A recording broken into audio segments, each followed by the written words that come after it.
Salam. Bugün sizinlə bağlayıcı mövzusunu keçəcəyik. Gəlin başlayaq. Deməli uşaqlar, bağlayıcı nədir? Köməkçi nitq hissəsi olan bağlayıcı sözlər, cümlələr, abzaslar və mətn arası əlaqə yaradır. Onlar qrammatik cəhətdən bir-biri ilə bağlayır. Məsələn deyirik ki, mən oxuyurdum, o isə şəhərin küçələrində gəzirdi. Akif də bu məsələni bilirmiş. İndi baxın uşaqlar. Sintaktik funksiyalara görə bağlayıcılar iki yerə bölünür. Hansılardır? Tabəsiz bağlayıcılar, tabəlik bağlayıcılar. Tabəsiz bağlayıcılar,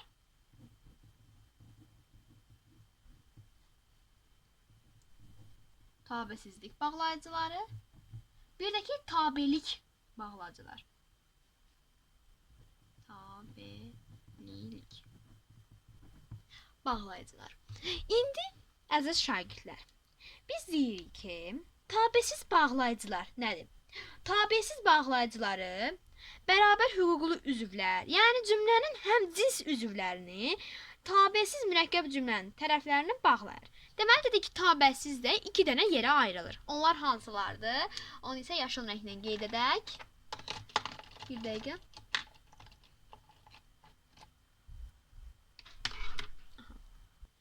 Deməli şagirdlər, ekranda gördüyünüz tabesizlik görürsünüz, onun altında həmcins üzvlər və tabesiz mürəkkəb cümlələr. Deməli uşaqlar, bunlar cümlənin tərəflərini bağlayır, tabesiz bağlayıcılar. Biz deyirik ki, bəzən bağlayıcılar təkcə sözləri və mürəkkəb cümlədə əmələ gətirən sadə cümlələr deyil, ayrı-ayrı müstəqil cümlələri, abzasları, hətta mətnin müxtəlif hissələrini də bir-birinə bağlayır. İndi biz sizə deyirəm ki, uşaqlar, tabesizlik bağlayıcılara aşağıdakı qrammatik məna növləri var. İndi aşağıdakı dediyim sizə hamısını göstərəcəm. İlk öncə uşaqlar, birləşdirmə var, bölüşdürmə, iştirak, inkarlıq, aydınlaşdırma və qarşılaşdırma. Bunlardır. İndi isə uşaqlar, sizin həmin o saydığım, onlar tabesiz bağlayıcıların qrammatik məna növləridir. Biz də demirik, qrammatik məna növləri var, nə bilim, məlumdur, məhsuldur, onlar. Amma bu isə tabesizlik bağlayıcıların qrammatik məna növləri. Dedik hansı? Birləşdirmə.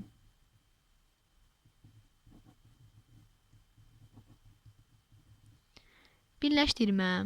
Sonra dedik nə? Bölüşdürmə. Bölüşdürmə. İştirak. Sonra inkarlıq,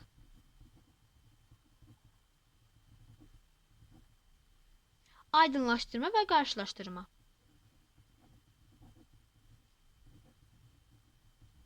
Aydınlaşdırma və qarşılaşdırma.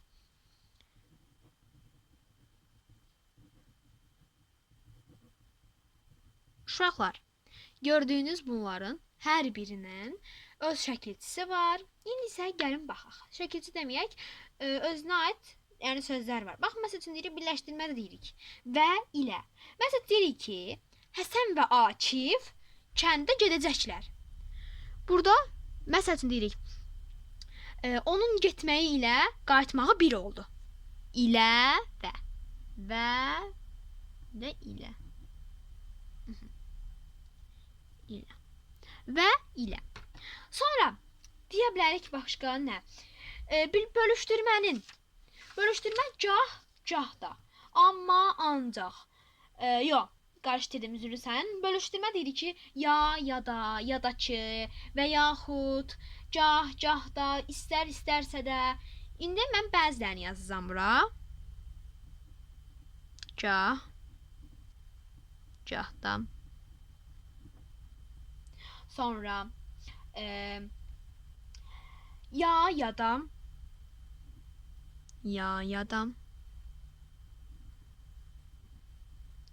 yaxud və yaxud çoxdur uşaqlar. Mən sadəcə bu qədəsini yazdım. Aha. Bunlar qırmızını yazdığım, bunlar hamısı bölüşdürmənin sözlərdir. İndi çox da, hətta çox da. İndi iştiraka baxırıq. İştirak deyirik hansıdır?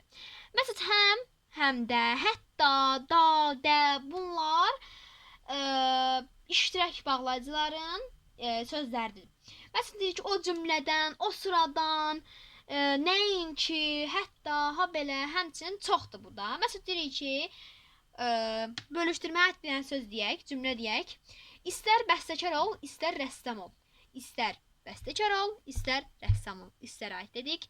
Sonra uşaqlar iştirak aidini deyək. İştirak aid dedik hansı? Həm, həm də. Həm, həm də. Sonra hətta. Sonra deyə bilərik ha belə. Hətta. Uşaqlar, bunları çox yazmayacağım. İstədiyiniz hər bir qayda kitablarında bunların şəkilçiləri artıq verilir. İndi isə gəlin baxaq sizindən inkarlıq. İnkarlıq bağlayıcılarına. İnkarlıq bağlayıcıları çox azdır. Nə, nədən, nə də kim. Nə, nədən, nə də kim. Hamısı nəyə aiddir? Nə, nə də, nə də ki. Uşaqlar, baxırıq iştiraka aid demədik. İştiraka aid deyirik ki, məsəl üçün, hamı hətta cahan hada məclisə qalmışdı, gəlmişdi onlar. Sonra aynı inkarlığa aid cümlə deyək. İnkarlığa aid deyə bilərik ki, nə deyə bilərik? Məsələn, ağlıma gəldi, nə yardan doyur, nə də əldən qoyur. İndi burada nə, nə. İndi uşaqlar, sizinlə aydınlaşdırma bağlayıcısına baxırıq. Aydınlaşdırma bağlayıcısı, yəni ki, məsələn. Bunda da 3 dənədir. Yəni ki, bir də məsələn. Məsələn. Bunlar da aydınlaşdırmanın öz bağlayıcılarıdır. İndi baxırıq buna aid məsəl üçün cümlə deyək. Məsəl üçün burada xeyli ziyalı bir dəqiqə yanlış cümlə oldu.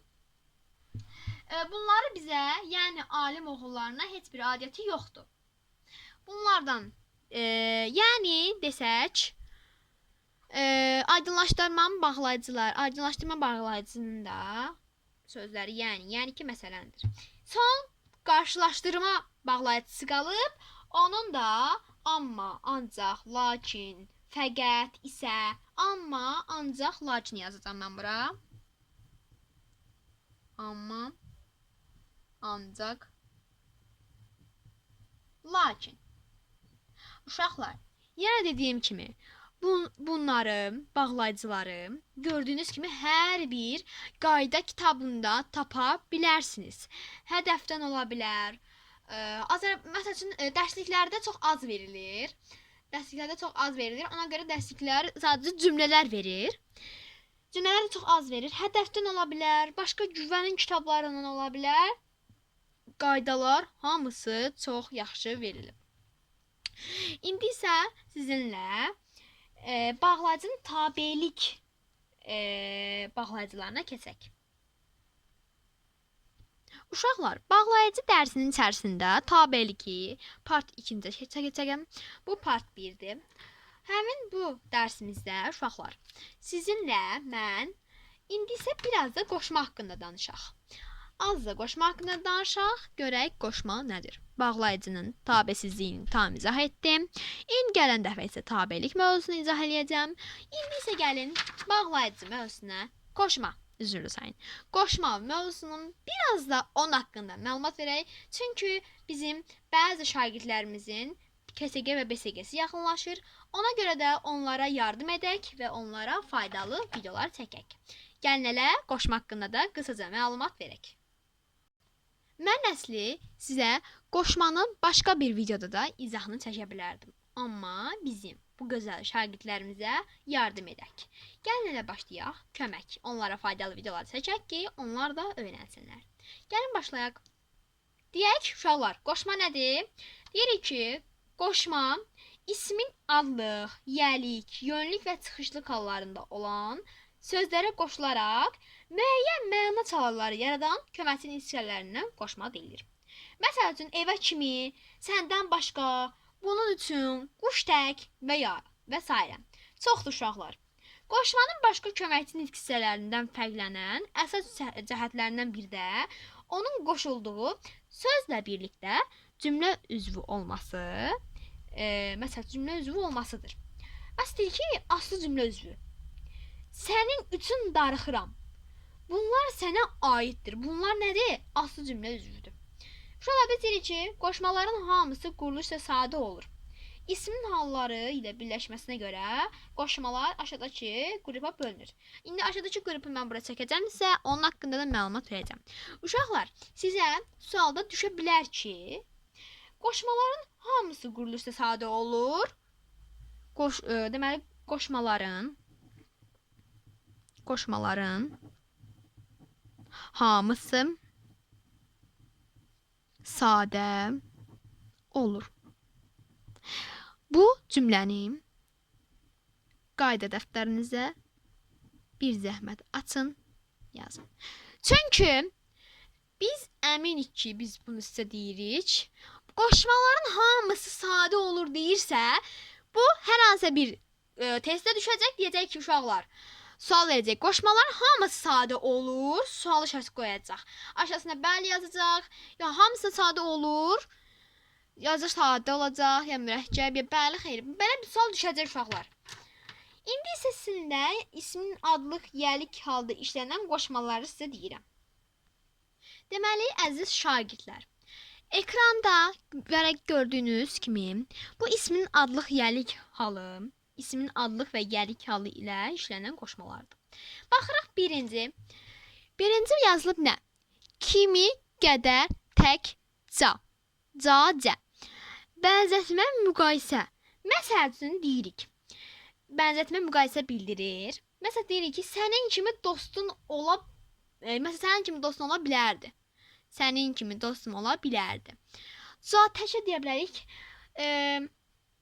Sonra gül tək təravətli ol. İkinciyə baxırıq. İlə, la, ca bunlar birgəlik bildirir. Birgəlik. Maşınla gedir. Arxasınca su atdı. Dalınca qaçırdı. Qələmlə yazırdı. Məsələn belə. Başqa. Üçüncüyə baxırıq. Üçüncüdə ekranı yaxınlaşdıraq sizin üçün. Üçüncüdə ca. Ca, cə. Görə qoşmasının sinonimi kimi işlənir. Yəni məsələn görməkcə, quruluşca, mənaca, xassiyyətcə atasına çəkib. Sayın mənaca iki növü var. Baxın, bu ca burada görə qoşmasının sinonim kimi işlənir. Baxırıq 4-ə. 4-ə belə sizin üçün yazaq. Aha. 4-ə baxırıq. Haqqında, barəsində.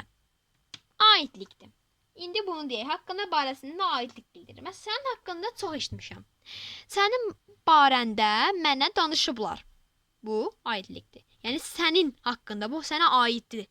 Siz bunu uşaqlar rahat yadda saxlamaq üçün məsələn deyirsən ki, haqqında, barəsində, onun haqqında, onun barəsində, onun bacısı barəsində.